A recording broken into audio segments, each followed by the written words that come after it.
The following is an encore presentation of What and When Should I Eat with JJ Virgin. Welcome to the JJ Virgin Lifestyle Show with celebrity nutrition expert, fitness Hall of Famer, and four-time New York Times bestselling author, JJ Virgin. JJ is a warrior mom whose knowledge and expertise have helped change hundreds of thousands of lives with over 3.5 million podcast downloads and appearances on Dr. Phil, Dr. Oz, The Today Show, Rachel Ray, Larry King Live. Whoa. This show is about you, not about me. I want to help you find practical, real-world ways to dial in your health and mindset so you can finally lose that weight and feel strong and energized. Stop settling for less than your personal best. It's time to find out how to look and feel better than ever. And I'll be right here with you the whole way. Hey, it's JJ, and welcome to a bonus episode. And I say bonus episode because I have decided to add in some of my own episodes. It used to be when this podcast just started out, it was just me. And then I thought, I have so many awesome friends out there. I'm going to bring them on in. But, I have some things to say, and quite often I'll get on my Facebook or Instagram, bop on there and go and do a rant. And I thought I might as well be doing some downloads over here too. And what I'm going to do, and you'll find these bonus episodes, are the things I get asked about the most that I got something to say about, I'm going to be saying about here. And so today we are going to be talking about something super important. We talk all the time on this show and on my Facebook page and on Instagram about what you should eat. And of course, that is super important. One of the fastest ways to change your health is to change what's at the end of your fork. But equally important, I'm going to say that's pretty crazy, but it's very important. Well, kind of on the fringe of whether it's equal or not, but it's pretty darn close, is when you eat it.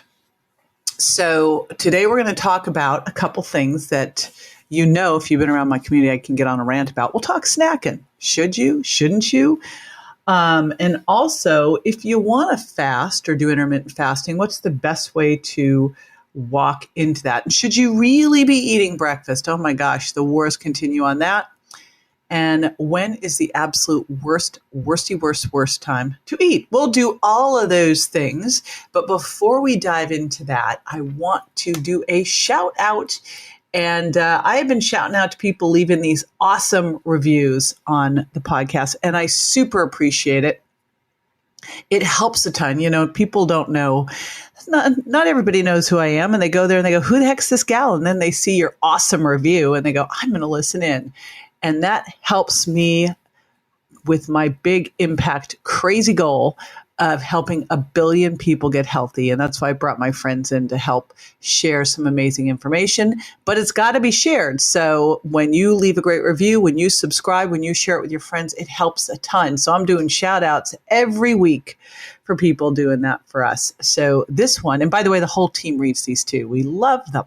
So this title is Open Up Your World, 5 stars from Doggy Money from the USA.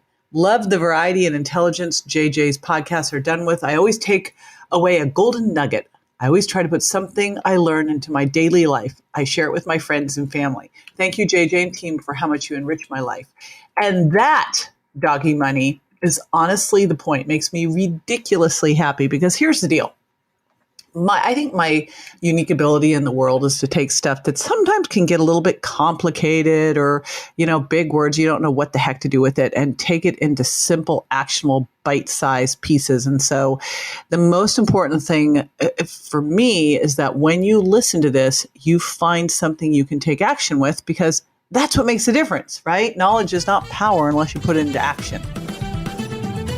Alrighty, welcome to today's podcast, and it's me, JJ, here, getting on a rant about eating by the clock. I talk a lot about eating by the plate, and in both the Virgin Diet and the Sugar Impact Diet, I have you eating by the plate, which is really the trifecta of healthy fats, clean protein, and fiber from non-starchy vegetables, lots of them, and a little bit of slow, low carbs. But beyond just eating by the plate, you also want to eat by the clock. And this really came to pass early on. I was actually used to go around the country and teach this course to doctors called Overcoming Weight Loss Resistance. And part of what I had in that course, and it was all about all the things that could get in the way of you losing weight or cause you to gain weight.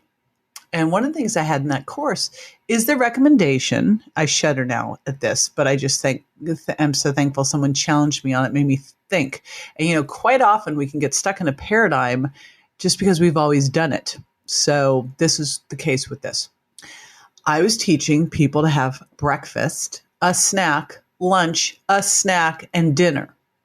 Now, thankfully, I hadn't gone even further to add the snack after dinner that I've seen out there in some of these popular diets, but still, that was bad enough. And one of the doctors questioned me, and I'm like, at the time, it was when I was doing Dr. Phil's weight loss challenges. I think I was, into my second year of doing those. And the doctor was like, why are you having people eat all day long? And I'm thinking, well, it's in the book Dr. Phil wrote. I'm like, I don't know. And it made me realize that I didn't grow up eating that way. We didn't used to eat this way. And then all of a sudden, when we started lowering the fat in our meals, because we all became so fat phobic, thinking fat was what was making us fat, the end result was we pulled the fat out. We ate a lot more carbs and sugar, and we were hungry all the time. So we had to have breakfast, lunch, and snack. But the reality is, when you are eating fat, fiber, and protein, that trifecta for satiety, appetite control, and blood sugar balance, you should be able to go 4 to 6 hours without eating again. And today we're talking about meal timing and intermittent fasting and fasting. If you do want to move into doing some intermittent fasting, and hopefully after today's talk you will want to, you definitely want to make sure that before you step into that, you've gotten yourself to the point where you can go 4 to 6 hours between meals. Otherwise, you're never going to last for a 12 to 16 hour overnight fast or a couple days of a water fast. So that's the first thing, is we have to make sure. And so I like to, in all that I do, think about adding before I take away. Because I found early on in health and weight loss that if I pulled out food and didn't give people other better options or start with that, boy, people could actually get themselves in far much more trouble. So first thing that I want you to think of is start to make sure that each of your meals has clean, lean protein, grass-fed beef, wild salmon, pastured chicken and pork, and healthy fats. You can get those from things like wild fish, ghee, avocado, olive oil, raw nuts and seeds. I like to actually dehydrate those, better to digest. Lots of non-starchy vegetables, little bits of slow, low carbs, things like if you're not paleo, using some legumes. If you are, maybe some wild rice or cold potatoes for the resistant starch. Bottom line, when you put these things together, the protein and the fiber slow down stomach emptying. That's going to help you feel fuller longer. The fat helps release some chemicals to the brain to tell you you're full. The whole result is that you've got better satiety, better appetite control, and your blood sugar is more balanced. So that is step one. Step two, start drinking more fluids in between meals. So I get up in the morning and I have a cup or two of bulletproof beans, and we'll put in the show notes how to get those. Bulletproof beans, I don't actually make it the whole bulletproof way. I just have the beans. And so I do those because they're mycotoxin free. So I get up in the morning and I have that, and I'll have breakfast somewhere between 1 and 2 hours later. And it really has to do with sometimes even 3 hours later, because I usually get up around 6. So sometime between 7:30 and 9, I'll do my morning smoothie. And when I have it, really has to do with like, how am I feeling? How hungry am I? And here's what I would tell you. Drink a bunch of fluid first and wait for it. The first sign of hunger often isn't hunger at all. It's thirst. And we have just this crappy thirst mechanism. So the first sign of hunger, don't do anything. Just drink more fluids. Okay, have a glass of water, have some hot water with lemon. Sometimes I'll do I love these lemon cayenne, stevia sweetened suja lemonades. So fluids. And I will load up on the fluids first thing in the morning. And I also load up on the fluids in between meals. I did a segment on Dr. Oz where we showed you could boost your calorie burning by as much as 300 calories a day just by making sure that you're getting more water. Even mild dehydration, 1%, 2% dehydration can raise cortisol and start to shut down fat burning. So really important to get enough fluids in, and especially water, pure spring water, super duper important. But you really want to focus on getting the majority of that in between meals. I say stop drinking about 30 minutes before a meal, start again 30 to 60 minutes after a meal. You don't want to dilute the stomach enzymes. You want digestion to have its own chance, but we want to have a lot of fluids in between meals. And again, because quite often you're not hungry, you're just thirsty. And here's something I want you to think about in terms of hunger. Here's a great one. Ready? Hunger equals younger. One of the things that we know is that when you eat less often, and you go, first of all, when you create some caloric restriction with great nutrition, optimal nutrition, it is anti-aging. It improves longevity. It's the only thing we actually know that improves longevity. And then if you do go those longer periods between meals, especially the 14 to 16 hour overnight intermittent fast, you activate something called autophagy. And that's where your body goes in and starts getting rid of the bad cells, getting them out. And it's always better out than in. So first thing, the plate. Second thing, fluids. And especially before bed. If you're hungry before bed, do not go in the kitchen. That is the single worst time ever to eat. I mentioned that there was the worst time. It's at night. You really want to make sure that you've stopped eating 3 to 4 hours before bed. Because when you're eating, you suppress something called ghrelin. And you actually want ghrelin or ghrelin, said both ways. You want that high at night that triggers the release of growth hormone. So you also don't want to eat right before bed because just mechanically, it can cause some esophageal reflux just from lying down with still food in your stomach. So this is a no-no. 3 to 4 hours before bed, shut the kitchen. You're probably not hungry anyway. You're probably just bored, sniffing around. Get out of there. Go get in the bathtub. Stay there. That's always my suggestion because you can't eat if you're in the bathtub, I would think. I mean, I guess you could, but wouldn't that be a weird thing? So now you've stopped eating 3 to 4 hours before bed. You eat somewhere between an hour, 2 hours, 3 hours in the morning. I find most of the time I need to eat within 2 hours of waking up. Sometimes on the weekend, I'll go a little later.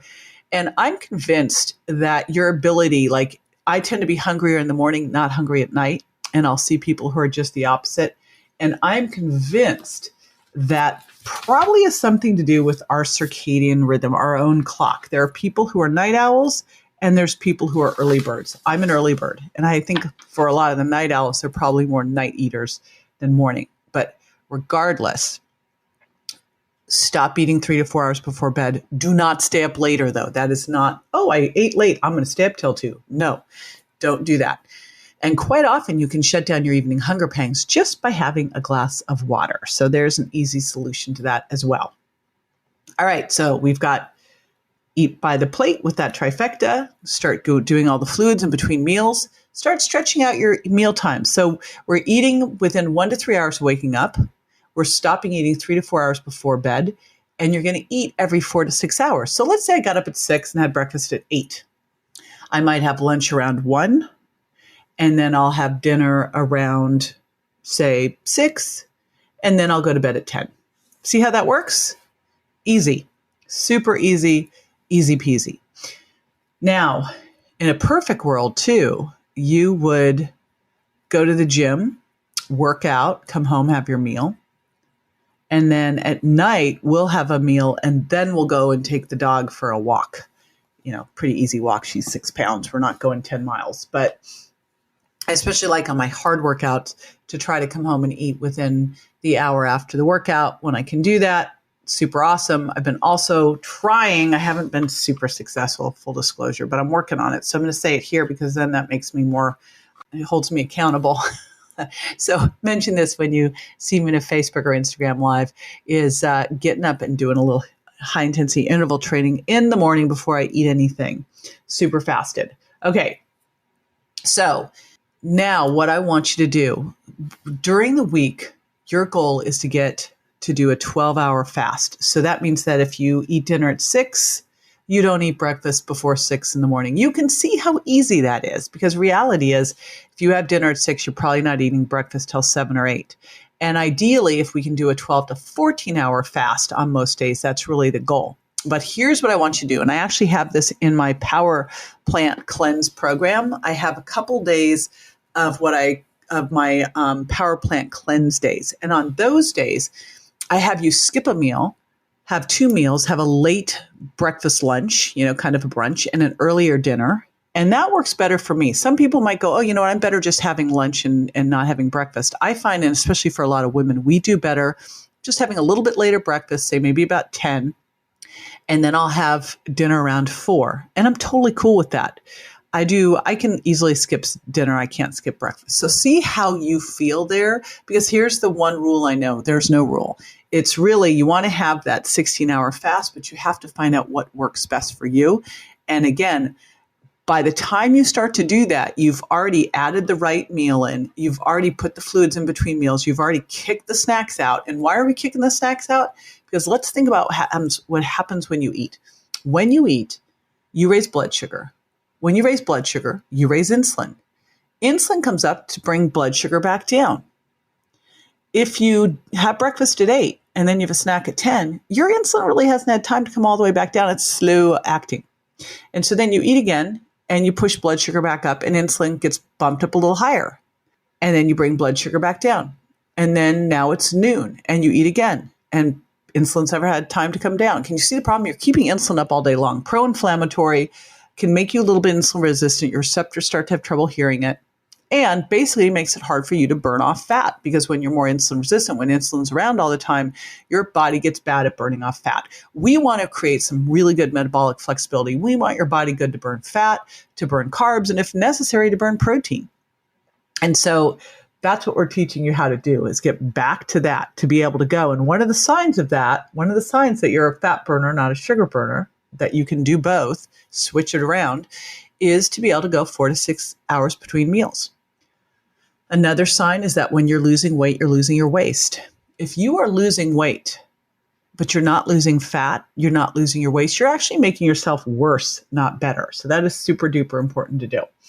Once you're able to do that, again, now you can start to look at, hey, do I want to try to do a water fast for a day or a couple of days? Or maybe I want to do a, bone broth fast for a couple of days. So, and that's what actually, when I got my colonoscopy, that was how I did it. I did it as a bone broth fast. But I move into those by first, again, I'm going to repeat it. First, eat by the plate. Second, add in the fluids. Third, bump out the snacks.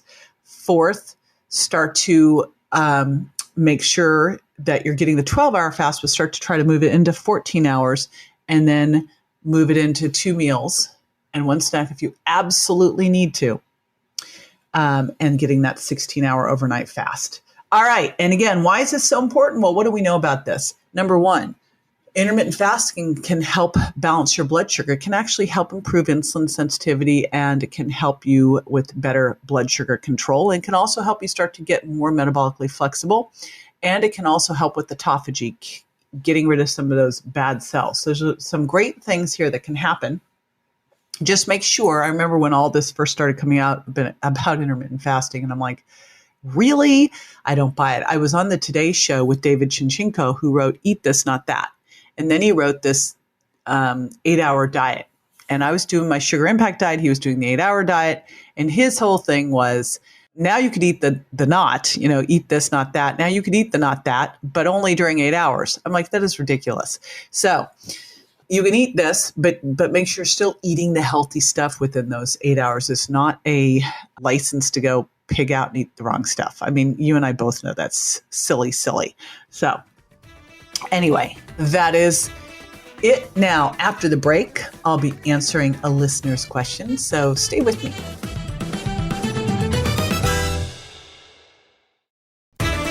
Welcome back. This is the time where I answer a listener's question. If you want to ask me a question, pop on over to Instagram, jj.virgin, or Facebook, JJ Virgin Official, and you can DM me. You can pop into one of my posts or jump on one of my lives. That's the most fun of all. So this one comes from Joni, and she says, I know, you say not to snack, but what if I'm hungry? So here's the deal. This is why I love food journals. They are really the key, because when you're keeping a food journal, let's say that you had breakfast at 8 and all of a sudden at 10, you're starving. Look back and say, did I eat what I was supposed to eat at 8 o'clock, or was there something missing that is the reason that I'm hungry so soon afterwards? Now, could be too that you're just under a ton of stress. Could be that you didn't sleep well the night before. By the way, one poor night of sleep and you're more insulin resistant, your ghrelin's elevated, so you are hungrier. But you want to put all of this stuff together to figure it out, because remember, you are your own body detective. So the more you know, the better you can do. So that's the first thing, is make sure you're keeping that food journal. Super important. Second thing is sometimes you will be hungry. So I never leave the house without emergency food. And that is honestly why I made my JJ Virgin bars. And I always have a couple with me wherever I am, because you never know. Sometimes I get stuck on planes during weird times, and I don't want to eat a whole meal, but I'm hungry. And I know when I get to the hotel, if I don't want to eat late, so I'll just have a bar. So I carry my JJ Virgin bars with me, both my fiber bars and my all-in-one bars. And I will tell you, I tend to do the chewy paleo brownie bar the most because of the collagen and the bone broth protein in there. You could also carry some nuts with you. That's an easy peasy way. You can carry some Vital Choice salmon jerky. I wouldn't open that on a plane, however, because everyone will know you. It's sort of like you just, open some fish on a plane. But that's what I would tell you to do, is keep some stuff with you. But here's the thing. You get hungry. Here's your first thing you do. Sit with it and have some water. Have some water, have some kind of a drink, maybe some coffee, some green tea, and see what that does. Because I find so often we're not really hungry. Okay, and remember, hunger equals younger. So we are going to wait it out a bit and see if you can. No, you're not going to die. All right. So the more you can train your body not freak out because you're a little bit hungry, to reframe that as a good thing, the better. All righty. Thank you so much. Thanks for tuning in today. And remember, if you haven't yet, subscribe, share it with pals, and I would so appreciate it and love to give you a shout out for that review. See you next week. That's all for this episode of the JJ Virgin Lifestyle Show, which marks another step towards a healthier body and mind. Don't forget to rate, review, and subscribe to the show, and we'll talk to you next week.